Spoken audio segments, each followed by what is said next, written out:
বন্ধুরা, এই বৃষ্টির দিনে বাড়ির সবার কিছু খেতে ইচ্ছে হচ্ছিল। তো তার জন্য আমার হঠাৎ মাথায় এলো যে ফ্রিজে কিছু চিকেন রয়েছে, তো সেটা দিয়ে কেননা চিকেন স্টু বানিয়ে ফেলি। তো তার জন্যই আমি এখানে চিকেন নিয়ে নিয়েছি, আলুগুলো লম্বা করে কেটে নিয়েছি, গাজর নিয়েছি, পেঁয়াজ নিয়েছি, পেঁপে নিয়েছি, লঙ্কা কুচি নিয়েছি, গোলমরিচ, গরম মশলা নিয়েছি, বাটার নিয়েছি, পেঁয়াজ গোটা করে কেটে নিয়েছি, টমেটো নিয়েছি। তো এবার আমি এটা তৈরি করার জন্য গ্যাসে কড়াই বসিয়ে দিয়েছি। কড়াইটা গরম হয়ে গেলে আমি এর মধ্যে দিয়ে দিচ্ছি বাটার, গরম মশলা আর গোলমরিচ। তো এগুলো আমি সব কিছু একটু ভালো করে ভেজে নেব। তো বাটারটা আমি একটু মিশিয়ে নিচ্ছি। আপনারা যে কোনো ধরনের সবজি দিয়ে এটা করতে পারেন, আমার কাছে যা ছিল আমি তাই দিয়েই করেছি।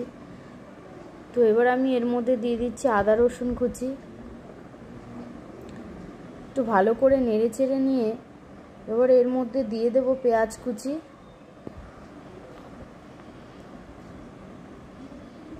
এটা খুব হেলদি, বাড়িতে বেলার টিফিন হিসেবে এটি ট্রাই করতে পারেন আপনারা। তো এগুলো সব কিছু একসঙ্গে ভালো করে ভেজে নিয়ে এর মধ্যে আমি আলুটা দিয়ে দিচ্ছি, গাজর দিয়ে দিচ্ছি,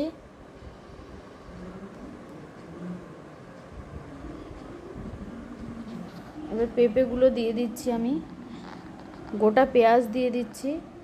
এবার সব কিছু ভালো করে নেড়ে চেড়ে নিয়ে আমি কিছুক্ষণের জন্য ভেজে নেব। তো আপনারা এখানে বাটারটা অ্যাভয়েড করতে পারেন, তেল ইউজ করতে পারেন। তো এবার এখানে আমি মাংসগুলো দিয়ে দিচ্ছি, একটু ভালো করে সব কিছু একসঙ্গে মিশিয়ে নেব।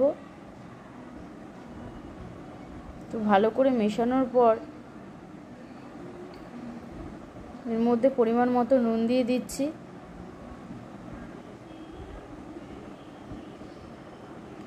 আবার একটু ভালো করে নেড়ে চেড়ে নিয়ে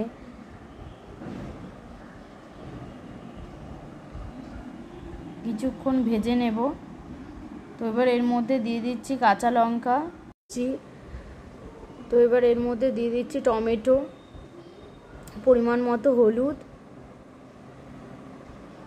হলুদটা একটু হালকাই দেবেন, কারণ এটা স্লাইট কালার হবে, তো তার জন্য।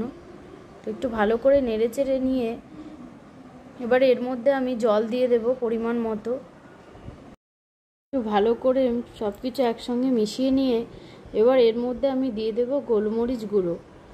তো গোলমরিচ গুঁড়োটা খুব অল্প পরিমাণে দিচ্ছি, যেহেতু আমি লঙ্কা কুচি এখানে ব্যবহার করেছি, নাহলে ঝালটা বেশি হয়ে যাবে। তো এবার আমি একটি ঢাকনা দিয়ে এটি ঢেকে দিচ্ছি কিছুক্ষণ। পর এবার ঢাকনাটি তুলে নিচ্ছি। তো নামানোর আগে আমি এর মধ্যে অল্প পরিমাণে বাটার দিয়ে দিচ্ছি, গোলমরিচ দিয়ে দিচ্ছি, একটু ভালো করে সব কিছু একসঙ্গে মিশিয়ে নেব। তো এখন আমার চিকেন স্টুটা রেডি হয়ে গেছে। আমি এখানে একটি পাত্রে তুলে নিচ্ছি। দেখতেই পাচ্ছেন বন্ধুরা কত সুন্দর দেখতে হয়েছে, খেতেও অবশ্যই ভালো হবে। এটি খুব হেলদি, আপনারা বাড়িতে ট্রাই করে দেখবেন, আপনাদের ভালো লাগবে। তো অবশ্যই লাইক, কমেন্ট, শেয়ার এবং সাবস্ক্রাইব করে দেবেন চ্যানেল।